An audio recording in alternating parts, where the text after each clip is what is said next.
The first article is about the new tariffs it's going to implement on India from today. So ee roju nunchi India mida the tariffs are implemented 25% plus penalty charges. So what do you think? Yeah.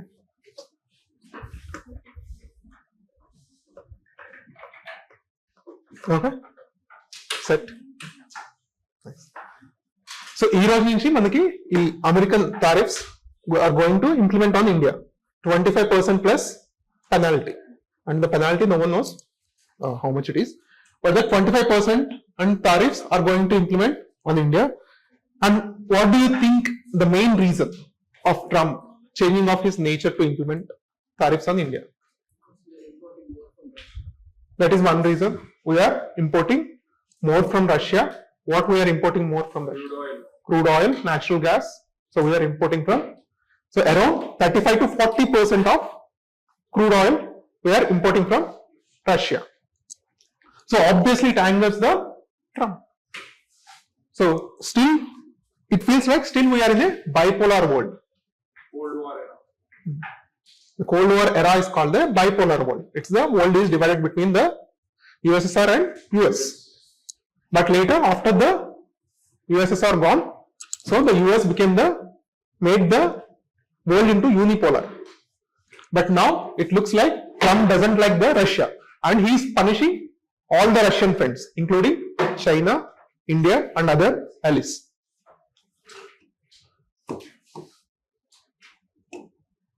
So what can be the reasons? So one is, so importing crude oil or the crude imports from Russia. And what can be the second reason? This is very easy. Yeah. What can be the second reason?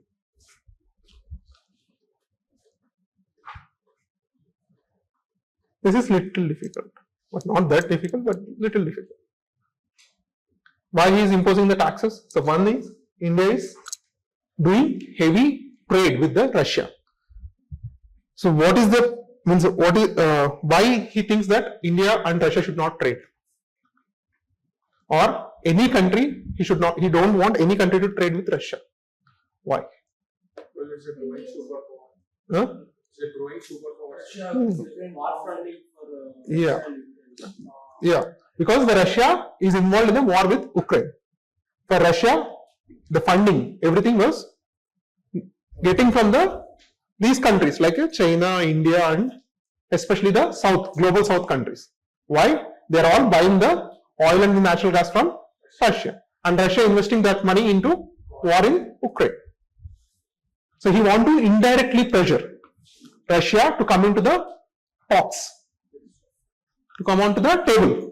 So that's why he is pressing his friends so that India and China will come. And the second reason is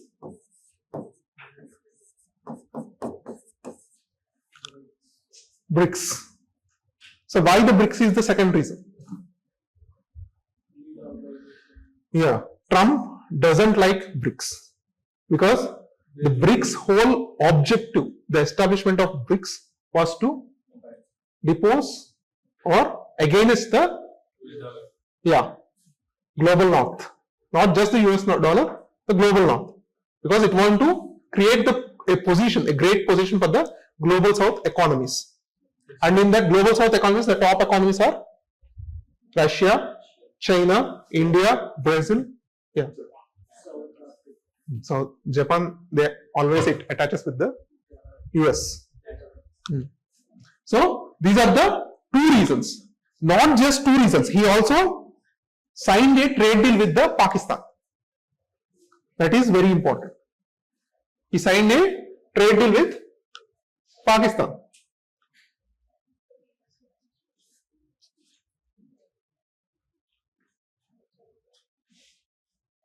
So these are the tweet. They can take their data economies down together. So in that tweet he is referring means whom he is referring there? Data economies, India and Russia. He is referring India and Russia. They can take their data economies down together because now he imposed the taxes on India. So whatever the goods India exports to US, it should be added 25% and 30%. It means now the Indian goods will be costlier for a US citizen to buy. It means the US citizen will look alternative, not the Indian goods. So who will get the loss? Our MSMEs, farmers, pharma industries, tech services. Our IT friends will be there. No? There are so many IT guys. So it all will get affected. No, this Infosys, all these IT people. The service sector will affect. And also, he signed a trade deal with Pakistan. And no one knows what are the details of the trade deal, but one important thing was, so he is going to send the companies to explore the oil field, the crude oil reserves in Pakistan. So recently, not recently, it's been long time they are finding some crude oil reserves in Pakistan, in the mainland and also the offshore, both places. So this is Shahbaz Sharif. Who is he? Shehbaz Sharif, Pakistan's Prime Minister. And his brother is also Pakistan Prime Minister. Who is he? Former Pakistan Prime Minister is there, his brother. Imran Khan. They are Punjabis and Imran Khan is Pashtuns. So completely different tribes. So Nawaz Sharif. Maybe you heard the name, right? Nawaz Sharif. Yeah. So he is the brother of Nawaz Sharif, and now he is currently the Prime Minister of Shahbaz Sharif, and he is thanking the Donald Trump for signing this trade agreement.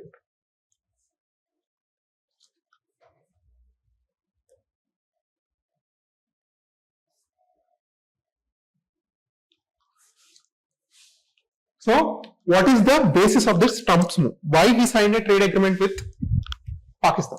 Because in the Pakistan, they found some oil and gas fields, and these are the numbers. How much oil is there? How much gas is there? These are the numbers. You no need to write, just see. Just have some basic idea where these Pakistan places, where these gas and oil fields are present. So to explore these gas and oil fields, so US signed, Pakistan signed an agreement with the US oil exploration companies. And in the world, what are the top countries which have the oil reserves, crude oil reserves? Comparing the Gulf countries, US has more oil. Mexico, compared to any Gulf country, US has the more oil reserves. But it is not exploring properly. And now Pakistan found, because the Pakistan economy present day is very weak. So most of their imports, just like India, 85% of our crude oil needs are imported. Only 15% were produced from inland. Okay. Similarly, Pakistan also same. So with these new findings, they want to explore the oil and natural gases, and they want to decrease the dependency on foreign countries. And now, because India is not listening to US. So that's why even the Trump want to taunt India or irritate the India by signing the deals with the Pakistan. It is very small thing. For US, it is insignificant. It is just to irritate India. Why the numbers are here? Because there are so many speculations that these are false.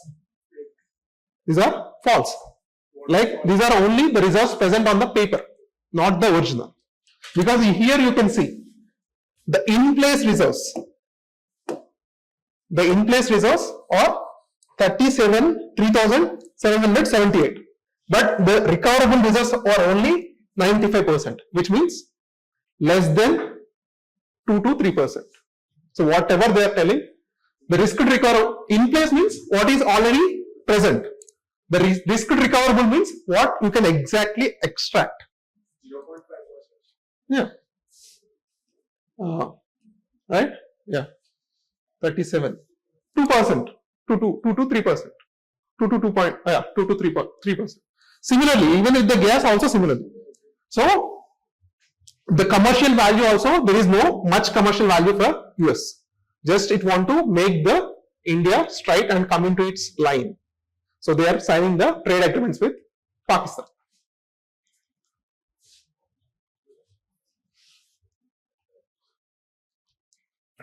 So Trump said it is a dead economy, right? India is a dead economy. Rahul Gandhi also used the word dead economy in the parliament. Parliament sessions are going. So he said that thanks for Trump by telling the real picture of India's economy. Only the Prime Minister and the Finance Minister is thinking that Indian economy is growing, but not actually it is growing. What do you guys think? Is Indian economy growing or not growing?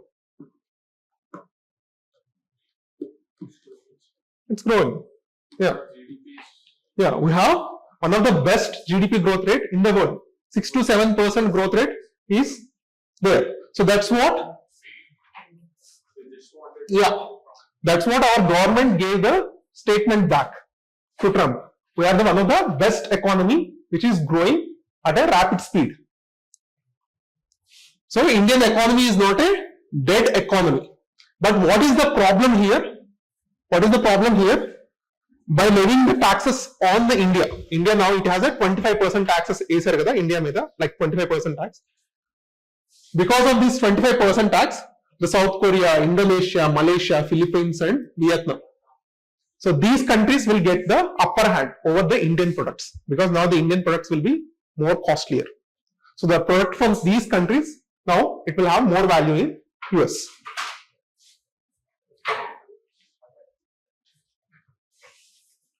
That is one thing. So there is one more article immediately which is completely not related to the US trade deal, but it is very much related in the sync of that news. It is telling that you can see why the world needs better green technology in Asian grapple for the geopolitical constraints, land constraints, geopolitical conflicts and rising carbon dioxide levels. Because why we have a relation with the Russia? Now we are doing a lot of crude oil trade. If we have the green technologies like the green hydrogen or the solar technologies, we don't need to depend on any other country.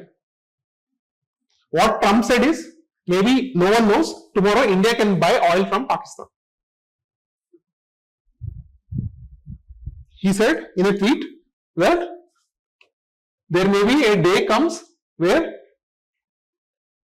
if Pakistan could sell oil to India someday. That is the tweet from Trump. He directly said that no one knows in the future India will buy oil from Pakistan. Is it really happen? I don't think so. It won't happen. Definitely it won't happen. Yeah. Adavadu nizanga.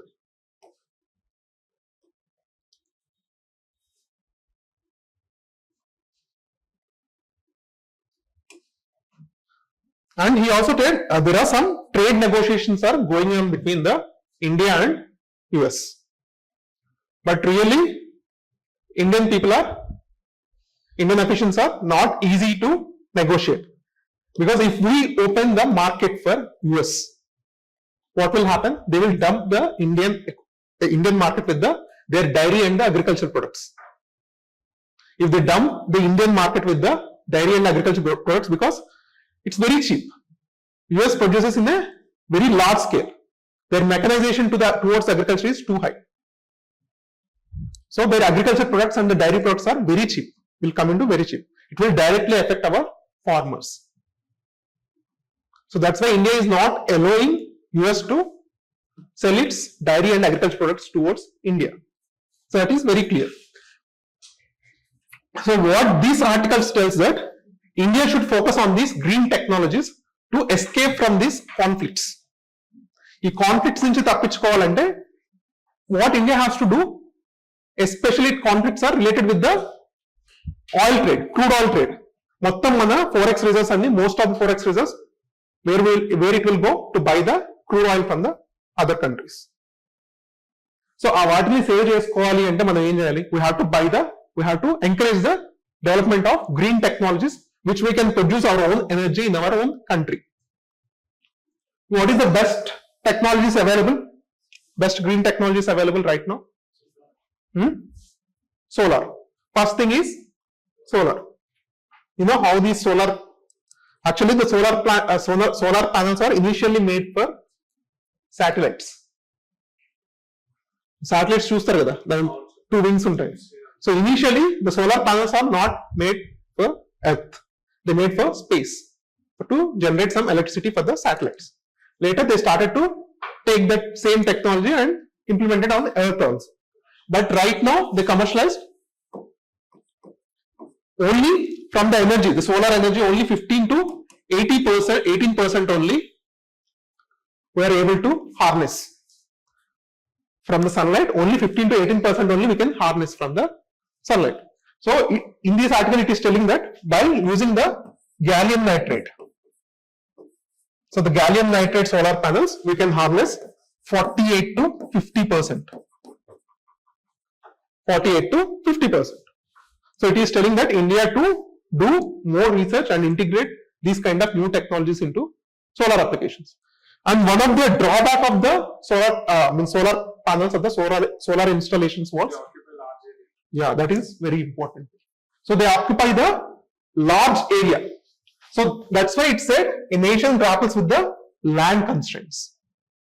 Solar panels, one of the main drawback is it occupies the large area. If you want to increase our renewable production by solar, which means you have to increase your solar installations. For solar installations, you need more land. Always the land is, so the land won't increase, right? Some countries place solar panels in water. Not some countries, even India also played. In Telangana also there is one of the biggest solar plant, which is maintained on one lake, very famous lake. Just to use the land. And also, if the solar panels are kept on the some kind of lake or pond, what will happen? So it will stop the evaporation of water. So the diversity of the lake. Diversity won't that much destroy. They always make sure to maintain that diversity balance.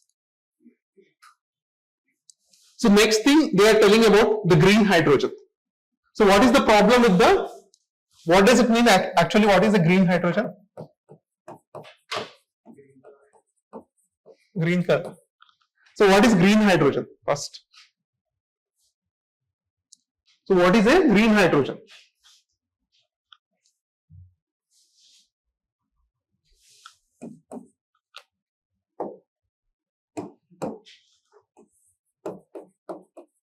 Green hydrogen ante enti? What does it mean by the green hydrogen?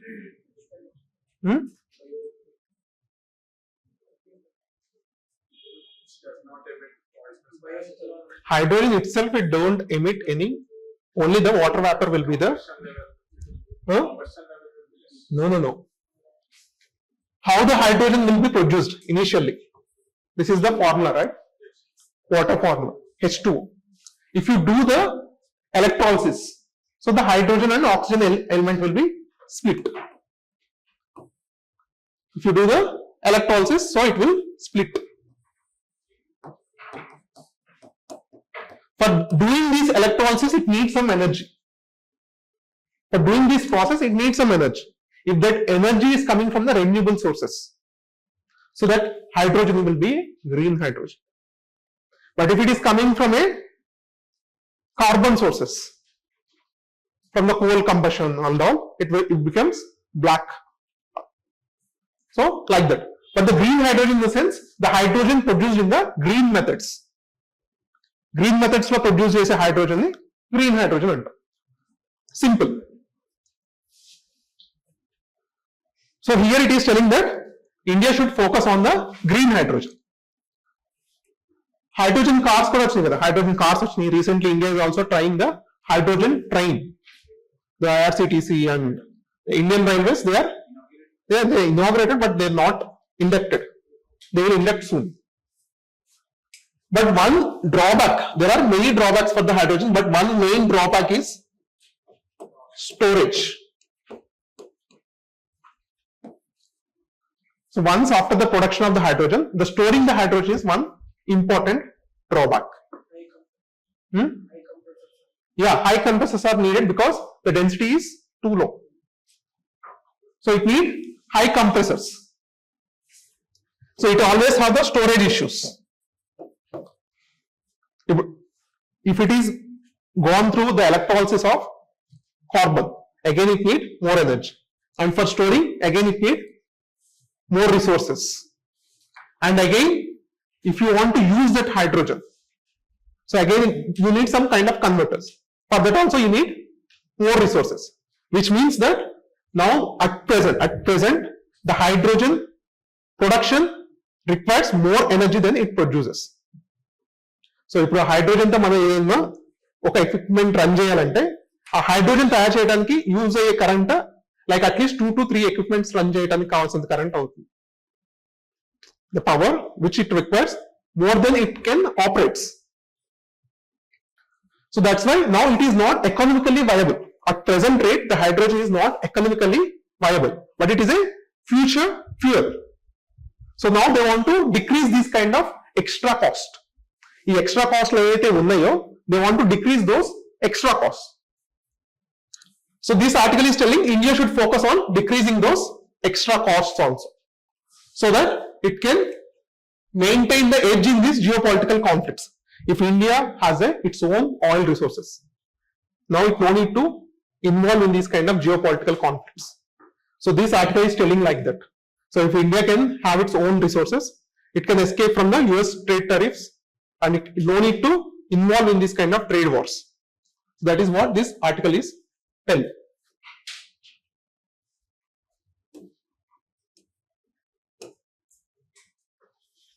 So next important article was advanced guided missile frigate. So in the defense technology you always have this name, frigates and destroyers and carrier groups. What is the difference between these frigates, destroyer and carrier groups? Carrier. మీకు destroyer అని frigate అని మీరు చూసే ఉంటారు కదా. So what is the difference? What do you think the difference between? Just general గా చెప్పండి. Frigate, carrier. Carrier carries fighter planes. Okay, that's clear. Then what is the difference between the frigate and destroyer?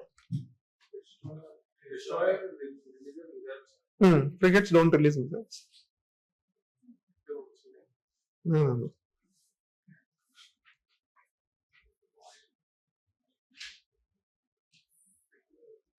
So this is the project name of these frigates. First, project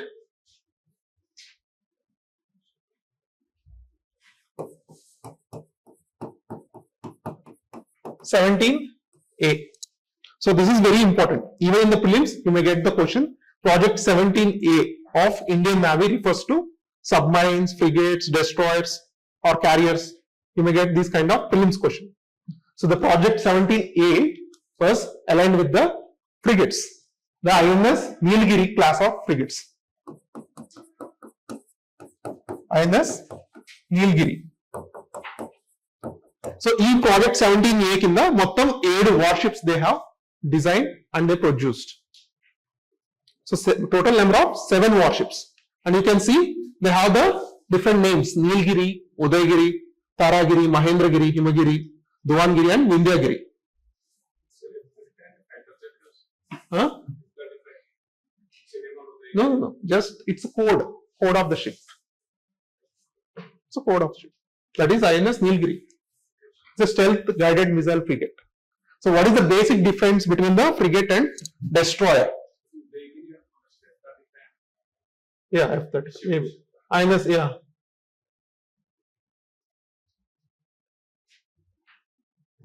So the most important thing is you have to know the difference between the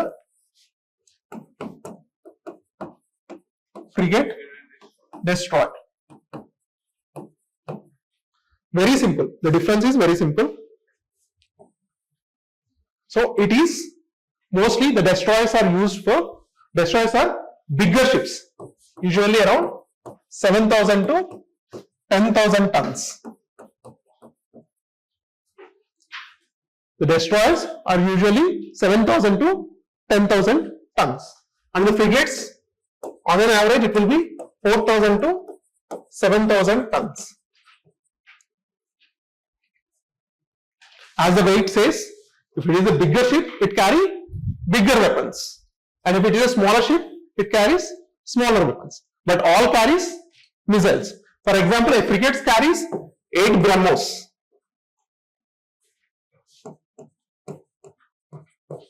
And it carries 16. What is the latest destroyer for India? The Visakhapatnam class. The Visakhapatnam class destroyers are the latest. That is the project 15B. Huh?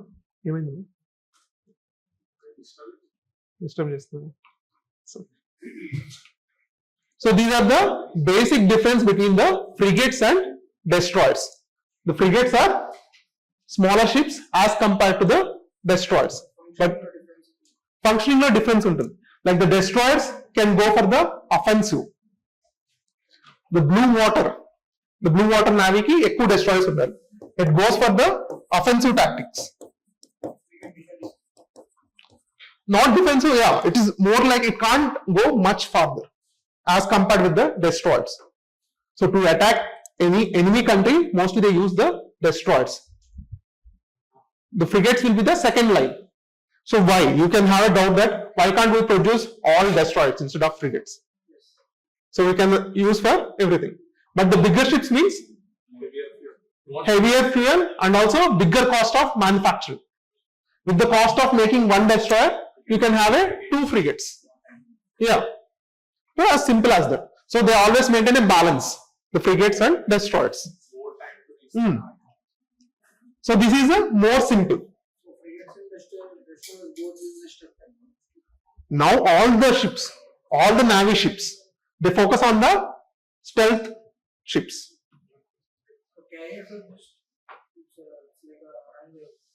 For the airplanes. That is very important actually. That is the one of the reason why we won the Indo-Bangladesh war. Indo-Pakistan war, 1971. Is because of that we have the INS Vikrant. No, carrier. So because of that carrier, so we are easy to won the Indo-Bangladesh, like Indo-Pakistan war.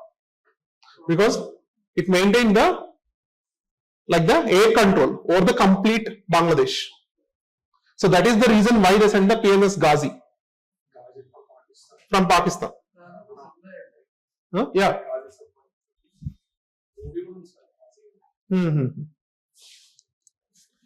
So that is the story of Project 17A, Nilgiri class of frigates. So next was Canada recognized Palestine. Recently, UK, France, and Canada, they all started to recognize the Palestine. So in the United Nations, how many members are there? How many? 193. 193 members are there in the United Nations. So among that, around 140 plus countries recognize the Palestine. But India, did India recognize the Palestine or not? Because it is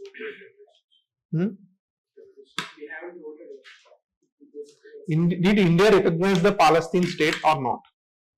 Very important question. No. Everyone, no? No? Yes. Yes. Yeah. It's yes. India recognized the Palestine long before, in 1990s only, 1999. Yeah, still stands with that same. So India always supports the two-nation theory for Israel and Palestine. US didn't recognize. US. No. Just some international event. We have to. Some international importance is there. Not very important. So, what is the repercussions of Canada recognizing? So, who are the which are the countries doing the most trade with the US? European Union, Australia, Canada, Mexico of the. These are the biggest countries, means the highest trade volume with the US are these countries: Canada, Mexico, and China. So these move, yeah, China. No, it exports more to the US. So what are the products you get? Even the iPhones. Assembled in China. Only the recent phones, it is India and Vietnam also. So with this move, it definitely angered the Trump, and Trump is going to levy lot of taxes on Canada. But what is the repercussions of India? So why it was there in the news, but it is important. So what it will affect the India? Now the Palestine struggle is overtaken by the militants or the terrorists.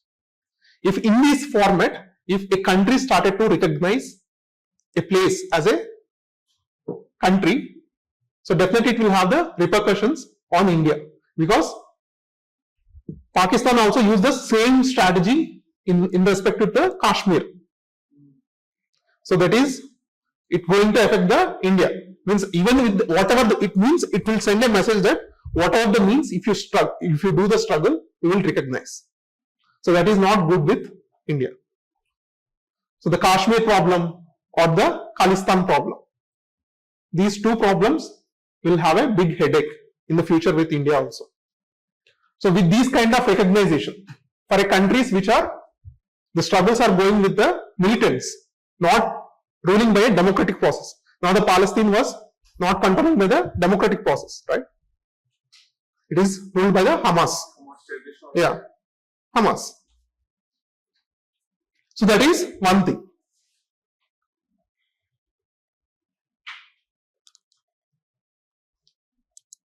The SC recalls May 2nd verdict for the Bhushan Steel liquidation.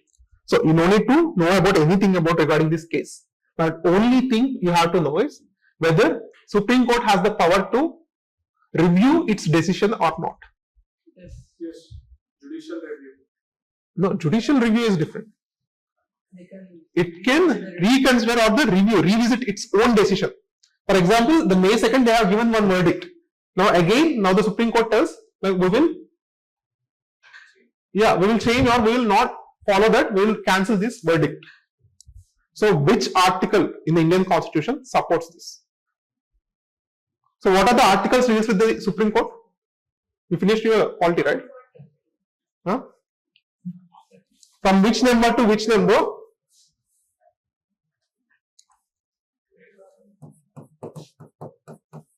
Article 1.4 to Article 147. These articles deals with the Indian Supreme Court in our Constitution and also in our Lakshmikant. In this article 137, like it gives the Indian Supreme Court to review its decision.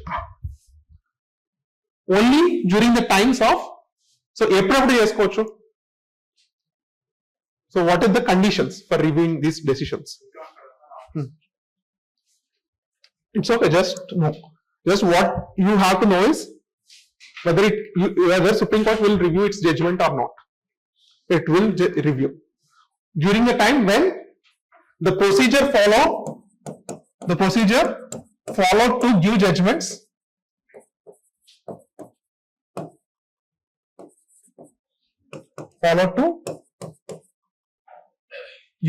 are inadequate.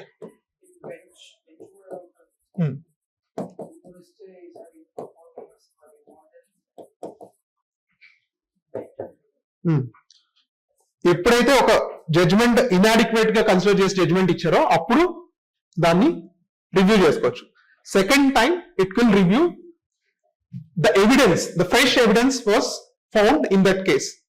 So whatever the evidence, based on the evidences they give one judgment. After the giving judgment they found one fresh evidence, so which can alter the judgment. So that time also it can review when fresh evidence was found.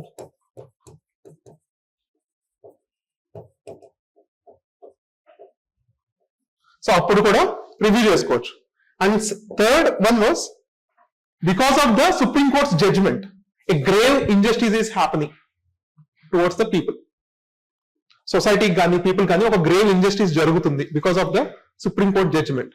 Then also it can revisit its judgment. When grave injustice is happening.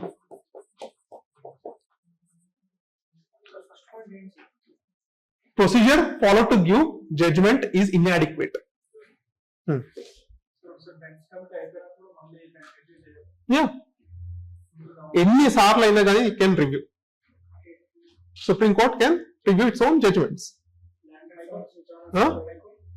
High courts, I think maybe. No, it can review. High courts also can review. Only these two courts have the power to review its judgments.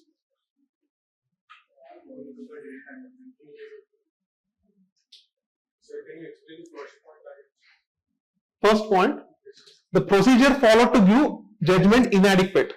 Means proper ga a due process of law ni proper ga follow avakunda oka judgment icharu anukondi. So they can review.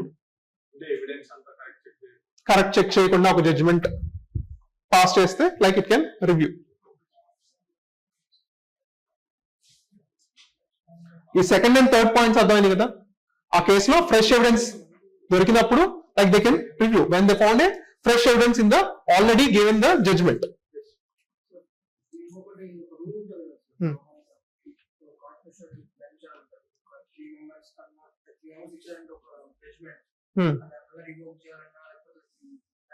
అంతకన్నా పెద్ద bench రా maybe, అంటే it depends on the cases. It depends on the cases.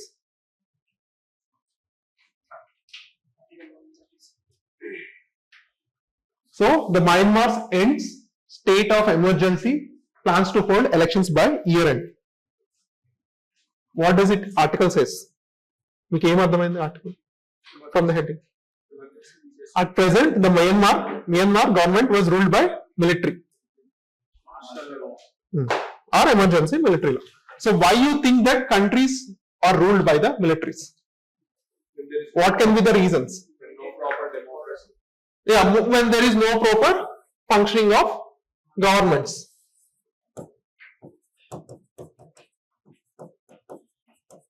No proper, what can be the other reasons?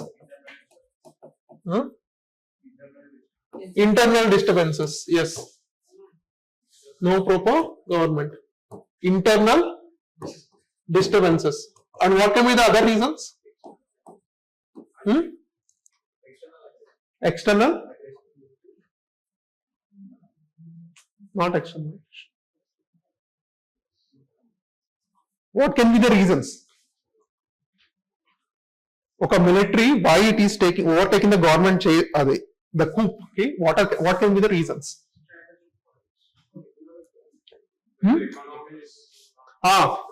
When economy is in down or the bad stage, economy bad stage la unnappudu kuda, so the military will overtake. What can be the other reasons? If the military people are actively involved in the politics, if the military people are aligned with some military generals, are aligned with the some party's principles, and that party lost in the elections, so they can carry their legacy to the power. Yeah.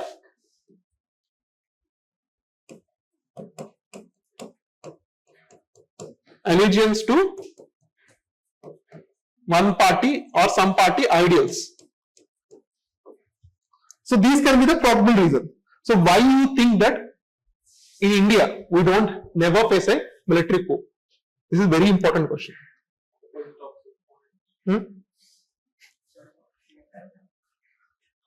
We also have the internal disturbances, right? There are the times our Indian economy was down. There is no discipline in the army. So why it is not going to happen even in the future, and why it didn't happen in the past? Here one more point you can add was history. If it has the history of coups, it can continue that. Like for example, best example is Pakistan. Pakistan is also republic. So why? What are the factors helping India to not going under the military rule? What kind of factors? Just tell me some factors. We have proper government. That is very important. In India case, we have a clear vision with our constitution that who will be the next successors and what is the election procedure. The clear vision is there. And what can be the next? That is one reason. That is one apt reason. Economy? Stable, yeah, stability in the government, not just in the economy. There's stability in the government. And what are the structural reasons? Structural reasons. No, that is in everyone's constitution it will mention, but still the military corps will take. There is some structural reasons. Because for example, in India, compared to the Ministry of Defense, Ministry of Home Affairs is most strongest department, most strongest ministry. And our army was so much diversified, not under just one umbrella. It was diversified into multiple armed police forces, CAPF, BSF, ITBP, Assam Rifles. And Indian Army was different. These all things will come under Ministry of Home Affairs. And Indian Army comes under Ministry of Defense. So these paramilitary forces are compared to more in numbers compared to the Indian Army. The paramilitary forces are more in number compared to the Indian Army. So that is one thing. Strong civilian administration. And one more thing, we don't have the history of military corps. So these are the simple things which you can, like from past 4 years, the Myanmar is under the military administration.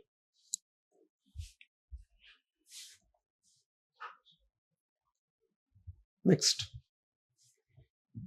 So, who is she? Divya Deshmukh. What she achieved? She achieved chess? Chess world. Okay. She is the new world champion in chess.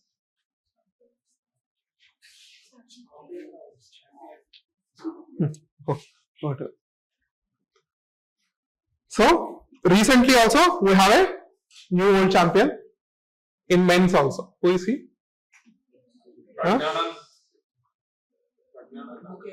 Gukesh.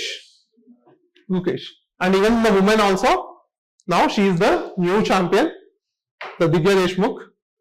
So she won on whom? So she won the world title. I mean, she won the world championship, chess championship title. Okay. Yeah. So here it was written, right? Like the World Cup. So she won the chess World Cup finals on whom she won? Koner Hampi. So this is the first time Indian women reaching the World Cup finals. This is the first time in the chess history. And you know what does it mean by the GM? General Manager. Grandmaster. So why people are called grandmasters?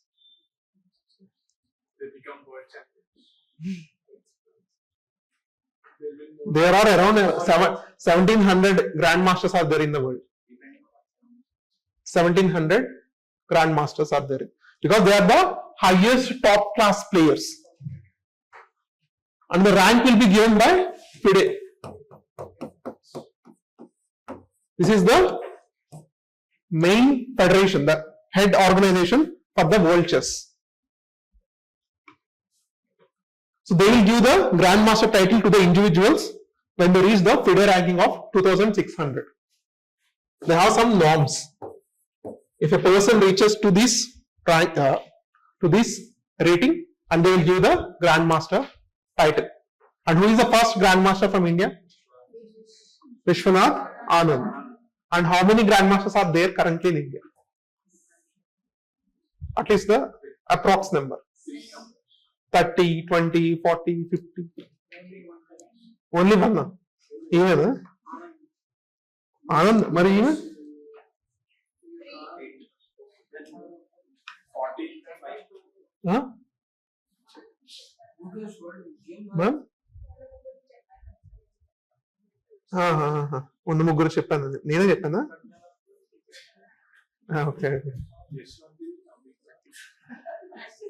there are around I think 84 I think maybe 80 plus for sure 80 plus grandmasters are there Gukesh Pragnananda Vaishali Koner Hampi Divya Deshmukh Arjun. So there are multiple, yeah, not Arjun Irrigation.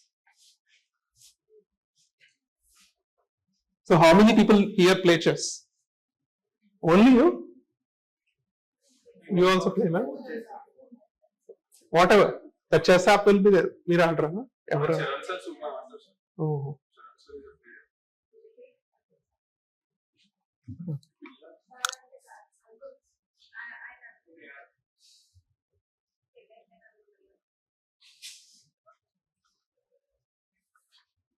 So this is the last article about the Supreme Court started questioning the Bihar reforms are going, the election reforms in Bihar.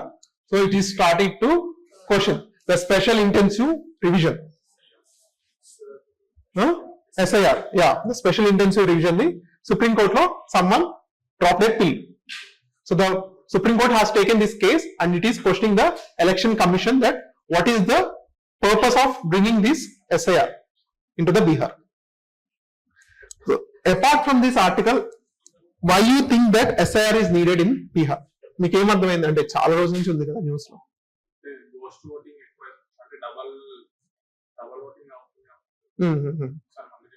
So you are supporting that so now they are asking everyone in the Bihar to produce their PAN card, Aadhaar card, everything to consider yourself or confirm you as a voter.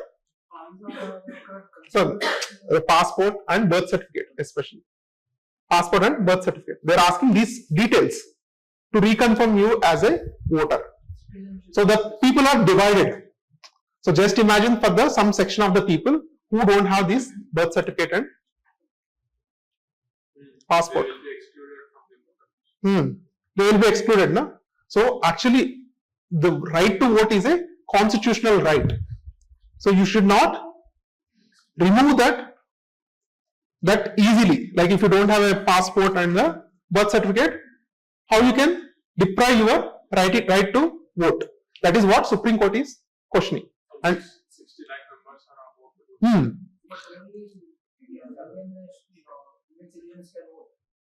only Indian citizens can vote. Why not? For example, if a person, if they kept the condition, the same condition, they kept a condition that like you have to produce your passport and the birth certificate. So I don't know anything about it. I am completely illiterate. All my families and all. So I only do the daily wage work. So I am here in India from generations. So I can't produce any details. So will you revoke my right to vote, like voting card, voting rights?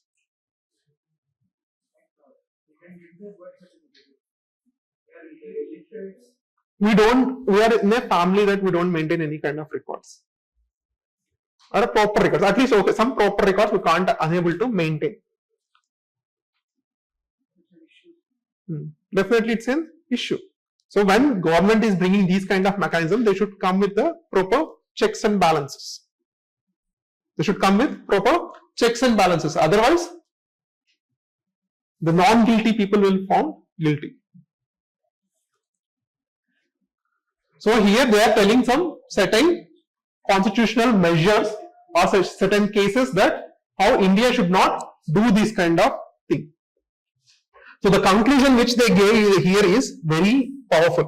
The vote is not a mere document. It is a declaration that we are all equal. In India, only one of the things which are equal for rich man and the poor man, from Ambani to the poorest man in India, is vote. Irrespective of his class, wealth, the only thing which is equal for everyone is his voting rights. So that is the constitutional and the natural, and also like the primary right of a person. So which you cannot deprive so easily by declaring this kind of mechanism. So in this article they are telling that it is a indirect emergency. So what is emergency time? Emergency time, there is no elections and all, right? It is a kind of, they are telling it is an indirect emergency. Because you can only selectively, you can choose some people to vote for yourself. For example, if it is conducted by BJP, so definitely there is some wide criteria that they are negative to certain sections. So those certain sections are barred from voting. So obviously who will come into the power? So that is the fear. It can shake the foundations of democracy. So that's why people are so much concentrated on this case. Even it is just belongs to confined to Bihar. And the Bihar, and you should not forget that as his question that we can produce. Bihar is a very poorest state. It is not somewhat forward states like the South Indian states. So how they will bring these kind of certificates and all these things? And this will be an extra burden for them. In 1 month you have to produce all these documents. They have to leave their work and they have to pursue in bringing these documents throughout this Tahsildar office and all. So who are going to pay for all this, that work days, right? So government should be very careful in bringing these kind of innovations. So that is the today's class.